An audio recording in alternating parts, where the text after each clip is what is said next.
Hi friends, good morning. তোমরা সবাই কেমন আছো?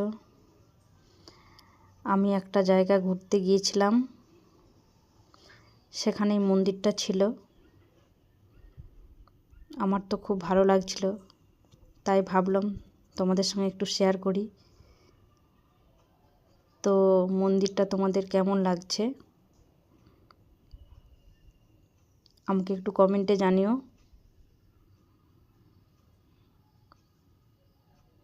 তোমরা সবাই ভালো থেকো। Bye bye.